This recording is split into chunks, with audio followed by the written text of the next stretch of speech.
প্রকৃতির অসীম সৌন্দর্যের মাঝে রয়েছে হাজারো অসৌন্দর্য, হাজারো অসঙ্গতি, হাজারো প্রকারের মেনে না নেওয়া মতো অনেক কথা। আজকেই আপনাদের সামনে হাজির করেছি সেরকম একটি ভিডিও। আশা করি আপনারা আমার সঙ্গে থেকে ভিডিওটি মনোযোগ দিয়ে দেখবেন এবং আমার অসঙ্গতিগুলো শেয়ার করার চেষ্টা করবেন। চলুন এগিয়ে যাই।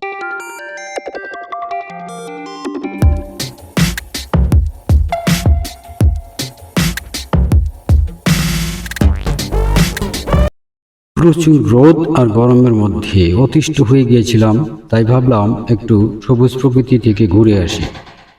যথারীতি চলে গেলাম সবুজ প্রকৃতির মধ্যে। আপনারা দেখতে পাচ্ছেন, আপনাদের সামনে হাজির করেছি অত্যন্ত সুন্দর, একদমই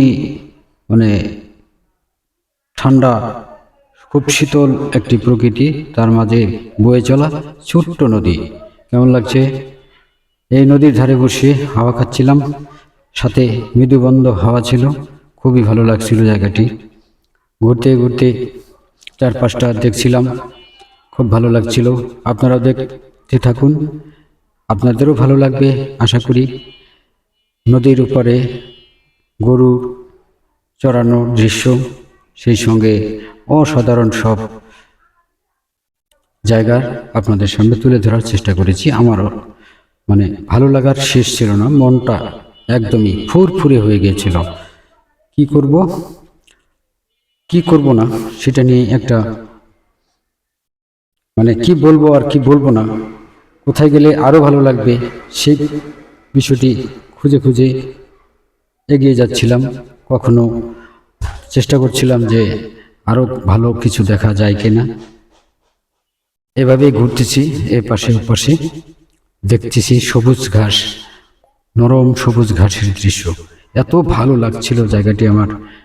আপনারা যদি সচক্ষে দেখতে পারতেন, আমি শিওর যে আপনাদেরও খুব ভালো লাগতো। তো আপনারা যেহেতু থাকতে পারবেন না, দেখতে পারবেন না, আপনাদেরকে এই বিষয়টি আমি ভিডিওর মাধ্যমে দেখাবার চেষ্টা করেছি। দেখতে থাকুন আমার সঙ্গে। এরপর যেটি আপনাদেরকে দেখাবো সেটি হচ্ছে একটু ভিন্ন ধরনের ঘটনা। আপনারা আমার সঙ্গে থাকুন, দেখতে থাকুন। আমি আপনাদের সঙ্গে আরও একটু বিষয়ে নিয়ে কথা বলার চেষ্টা করব।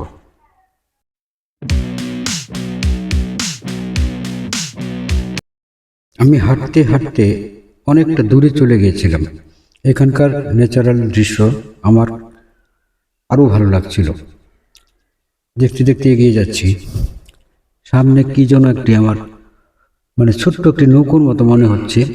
এটি দেখার আগ্রহ হলো আমার, দেখি জিনিসটা কি, এটা আমাকে দেখতে হবে। তাই আস্তে আস্তে সেটির দিকে এগিয়ে গেলাম।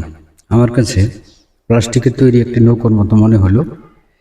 ওটার ভিতরে কি আছে সেটা তো কাছে না গেলে দেখা যাবে না, তাই আস্তে আস্তে এগিয়ে যাচ্ছি।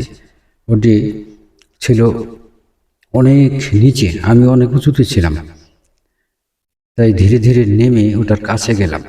দেখলাম পলিথিন দিয়ে মুড়িয়ে নৌকোটি বানানো হয়েছে, বাঁশের কাঠি দিয়ে, ভিতরে মাটির তৈরি আছে, ছোট ছোট হাড়ির মতন। সেখানে দেখে পাশে একটি কাঠের ব্রিজ দেখতে পেলাম, কাঠের সেতু।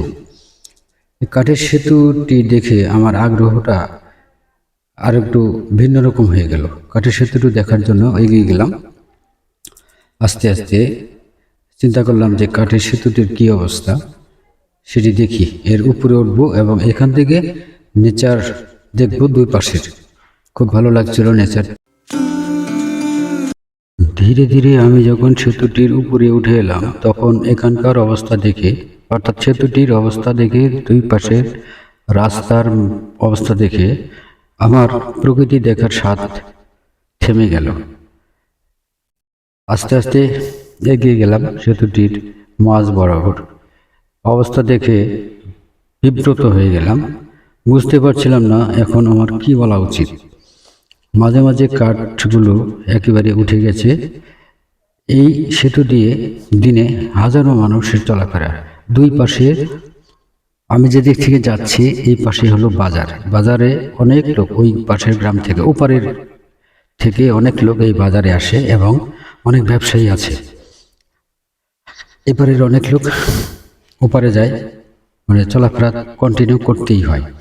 বিশাল বড় বড় গ্রাম ওই পাশে, এই পাশেও বাজার, ওই পাশে গ্রাম। গ্রামের লোকেরা যাতায়াত করে এই একটা কাঠের সেতু দিয়ে, যেটিও ভাঙা নড়বড়ে, মাঝে মাঝে কাঠ নেই। আপনারা দেখি বুঝতে পারছেন যে এটির অবস্থাটা কি।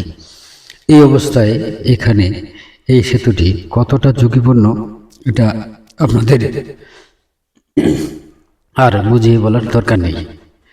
দুই পাশের দৃশ্য দেখে মুগ্ধ না হয়ে থাকা যায় না, তবুও দৃষ্টি বারবার সেতুটির উপরেই আসছে। কারণ মানুষের হিতাহিত জ্ঞান যদি না থাকে, কর্তৃপক্ষ যারা আছে, এলাকা বা চেয়ারম্যান মেম্বার বা এলাকার যারা আছে, তারা যদি এই বিষয়গুলো দৃষ্টি না দেয়, তাহলে সাধারণ মানুষ যারা আছে তারা তো আর পকেটে টাকা খরচ করে এই কাজগুলো করতে পারবে না, সম্ভব নয়। দেখুন আপনারা যে এটা কি মানুষের চলাচলের যোগ্য আছে? আপনাদের কি মনে হয়? যদি মনে হয় যে না, এই অবস্থায় মানুষ চলতে পারে বা চলা সম্ভব, তাহলে না হয় আপনারা আমার ভিডিওটি শেয়ার নাই করলেন। আর যদি মনে করেন যে ভিডিওটি শেয়ার করা উচিত, এলাকার কল্যাণে, মানুষের কল্যাণে এই কাজটুকু আপনাদের করা উচিত বলে আমি মনে করি।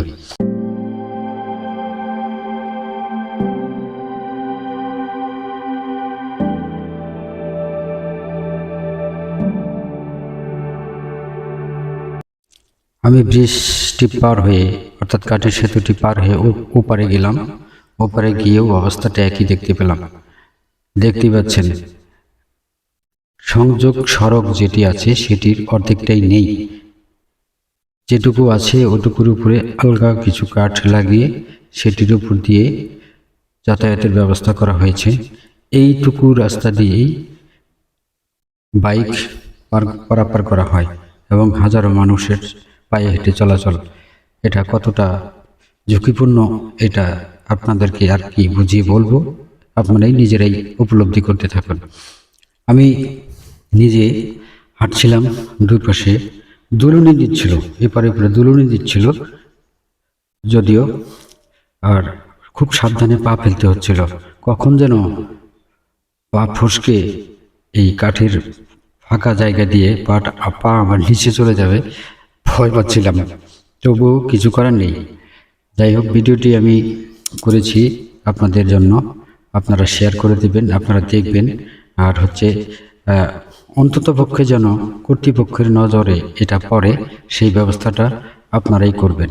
একটা শেয়ার তেমন কোনো আর্থিক ক্ষতির মুখোমুখি আপনাদেরকে করবে না, এটা আমি বলতেই পারি। মানুষের সুবিধার জন্য, মানুষের মঙ্গলের জন্য, মানুষের সুবিধা মানে কল্যাণের জন্য যতটুকু একটা শেয়ার অন্ততপক্ষে করা যায়, কি বলেন আপনারা?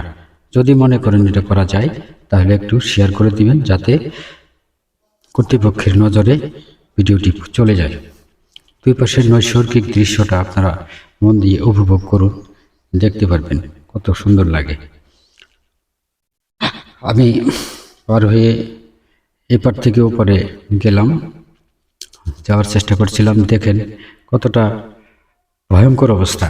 এই অবস্থা কি করে মেনে নেই বলেন? আমি তো একজন মানুষ, আমার এলাকায় যাই হোক না কেন, এই মানুষ তো সবখানেই আছে। সব মানুষের দিকে নজর দেওয়া কি আমার নৈতিক দায়িত্ব নয়? আমার নীতির মধ্যে কি পড়ে না এটা? আমার কি দায়িত্ববোধ বলতে কোনো কিছু নেই, থাকতে নেই?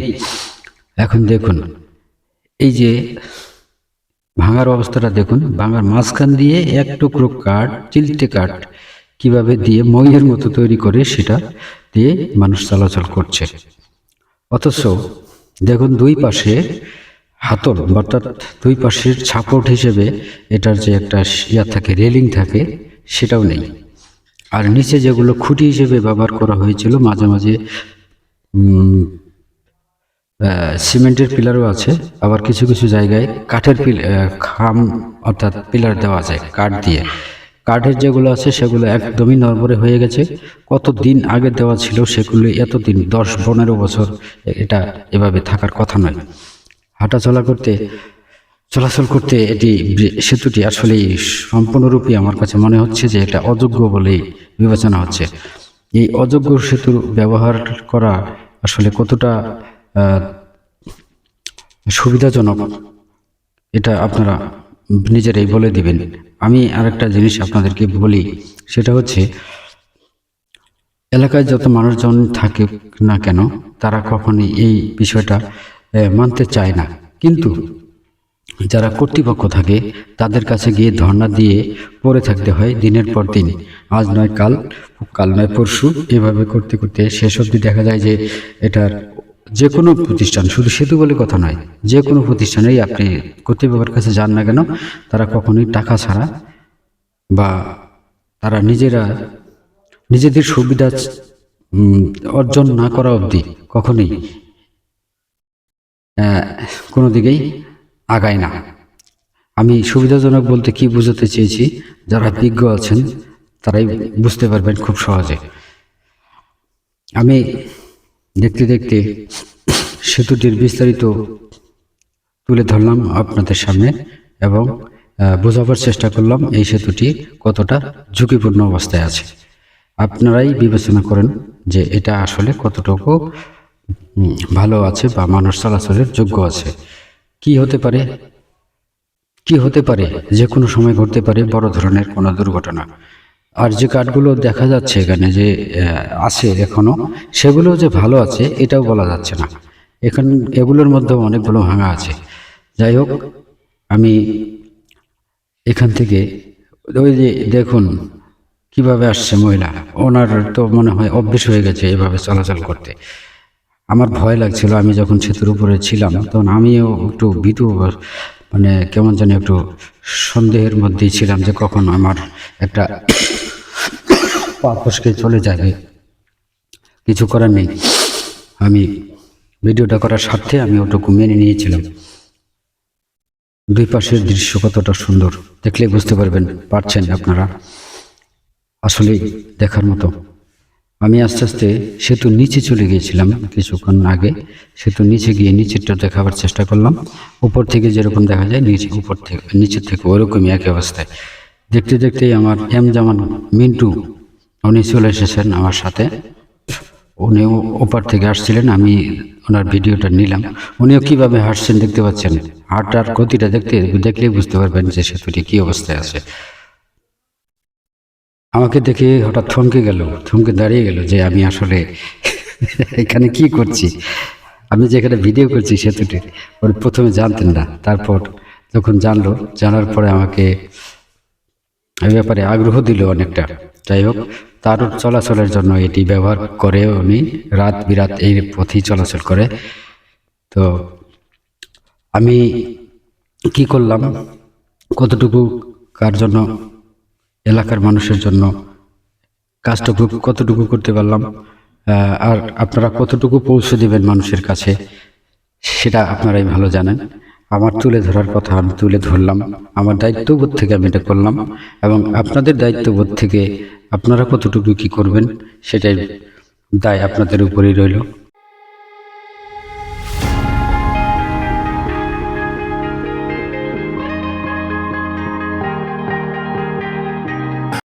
সেতুটির দুই ধারে হাজারো লক্ষাধিক মানুষের বসবাস, অথচ এটি এইভাবেই ব্যবহার করা হচ্ছে। রাস্তাটির অবস্থা দেখুন, খুব নাজুক অবস্থা। কোথাও রাস্তা নেই বললেই চলে। যেটুকু আছে সেই রাস্তার উপরে বেড়া দিয়ে রাস্তাটাকে আরো সংকীর্ণ করে ফেলা হয়েছে। এগুলো দেখার জন্য কেউ নেই, অথচ শত শত মানুষ এদিক দিয়ে পারাপার হচ্ছে। যাই হোক, আপনারা সবাই সচেতন মানুষ। আমার এই ভিডিওটি যদি আপনাদের কাছে ভালো লেগে থাকে তাহলে অবশ্যই শেয়ার করে দেবেন এবং কর্তৃপক্ষের নজরে আনার ব্যবস্থা করবেন। আপনাদের এতক্ষণ ধরে আমার ভিডিওটি দেখার জন্য আপনাদেরকে জানাই অনেক অনেক ধন্যবাদ, ভালোবাসা এবং শুভকামনা। আমাকে ভিডিওটি শেয়ার করে দিয়ে এইরকম ভালো সামাজিক কাজে অংশগ্রহণ করার জন্য আমাকে উৎসাহ দিবেন, উদ্দীপনা দিবেন। আপনাদের সহযোগিতা এবং উদ্দীপনায় আপনাদের সাপোর্টের মাধ্যমে আমি যেন এরকম ভালো ভালো ভিডিও আপনাদের সঙ্গে সামনে তুলে ধরতে পারি। আচ্ছা, দেখা হবে, সে পর্যন্ত ভালো থাকবেন। আবার কথা হবে নতুন কোনো ভিডিওতে। আজকের মতো আল্লাহ হাফেজ।